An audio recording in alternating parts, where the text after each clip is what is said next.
Ser millonario y comprar el club de tus amores es un sueño que todos tenemos.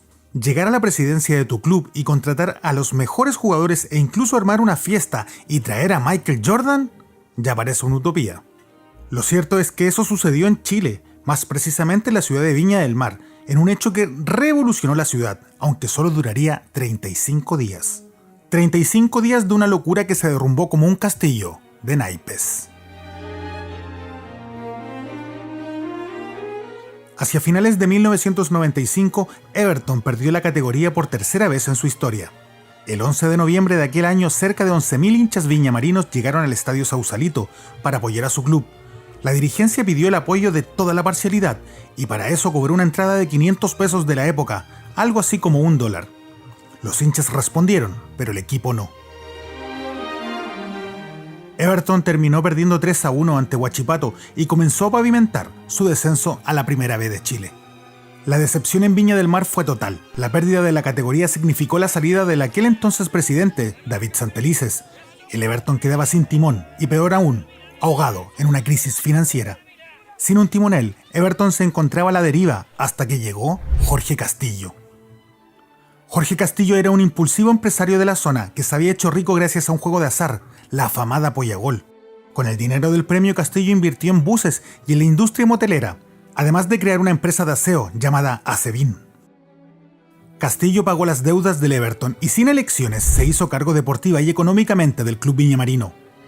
Lo que sucedió ese fin de año de 1995 y principios del verano del 96 fue increíble. De la mano de Castillo, Everton pasó de ser noticia por su debacle futbolística y económica a ser capaces de formar un plantel de primera línea para la Primera B chilena. Todo gracias al loco, como le apodaban a Castillo. Los que lo conocieron de cerca dicen que siempre fue evertoniano, intentó jugar a las divisiones inferiores del club, pero no tuvo fortuna. Con el descenso consumado, Castillo se hizo cargo del equipo de sus amores, pagó las deudas y asumió como presidente. Soñado. Estaba dispuesto a todo por sacar a su Everton del pozo, incluso a poner en juego su propio patrimonio. Jorge Castillo podría haber errado la forma, pero en el fondo la tenía muy clarita. En el fútbol moderno, para ganar, había que invertir y fuerte. Era un hincha genuino, dispuesto a darlo todo por el club de sus amores. Y esto le pasó la cuenta. Castillo se abocó a la tarea de armar un super equipo con un fervor religioso. Lo primero era encontrar un entrenador y se fijó en Leonardo Vélez. Se juntó con el técnico que había llevado a Chile al tercer lugar del Mundial Sub-17 en el restaurante Eladio y lo convenció. Me pareció un hombre cuerdo que tenía mucha plata para atraer jugadores, dijo el entrenador en una entrevista con el diario El Mercurio. Ya con el entrenador amarrado faltaban ahora los cracks. Era diciembre del 95 y Daniel Morón, famoso arquero del Colo-Colo campeón de América del 91, estaba escuchando la radio al mediodía. En el programa anunciaron que Morón tenía una entrevista con el nuevo timonel de Everton. Y es que Castillo había dicho al aire que estaba viajando desde Viña del Mar a Santiago para reunirse con Morón. El arquero campeón de América quedó sorprendido. Nunca había hablado con ese hombre. Prefirió no hacerse mala sangre y no le comentó a nadie. Y a los 3 días sonó su teléfono.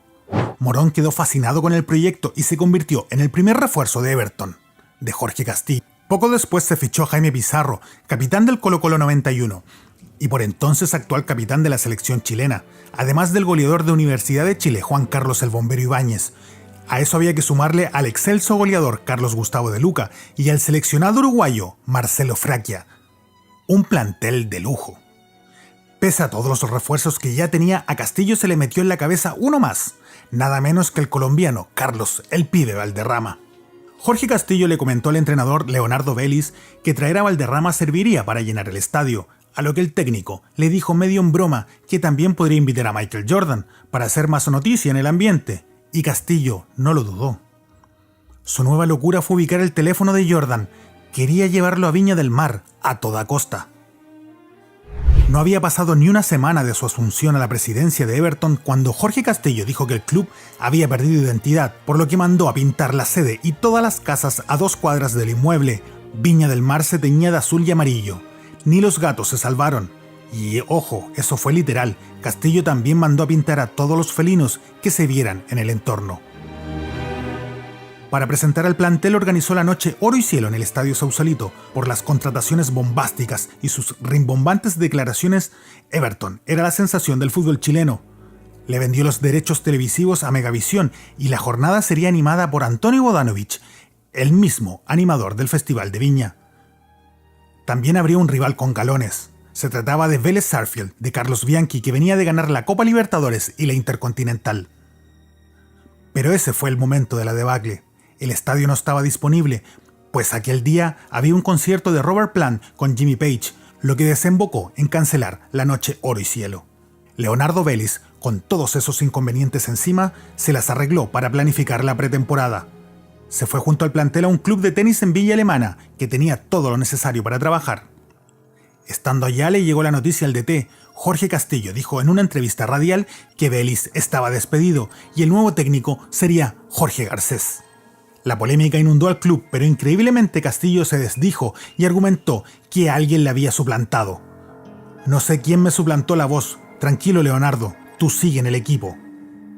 Por si fuera poco, el club comenzó a entrenar sin indumentaria deportiva y el preparador físico debió comprar camisetas blancas en una casa comercial para que los jugadores tuvieran con qué entrenar. A los días de comenzar la pretemporada, Jorge Castillo mandó a llamar al plantel a Viña.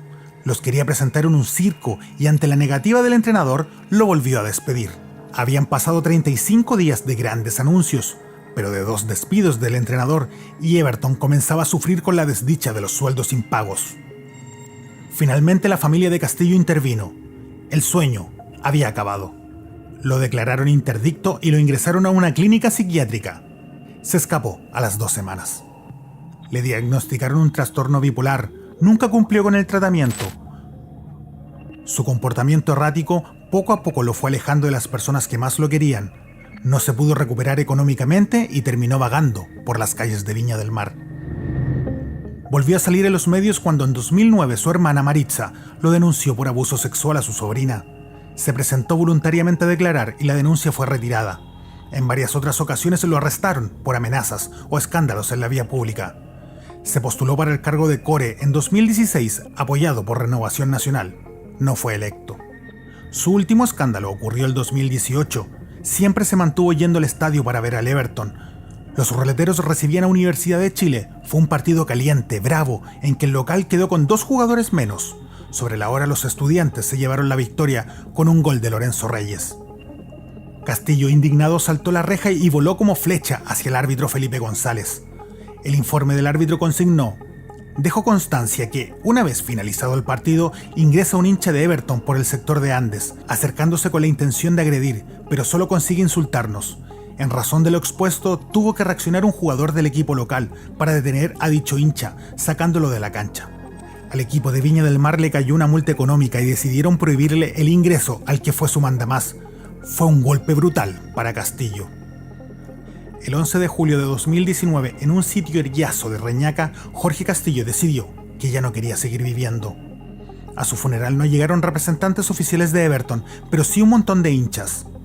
Para ellos, era el tipo que se atrevió a meterse la mano al bolsillo para hacer su equipo el mejor de todos.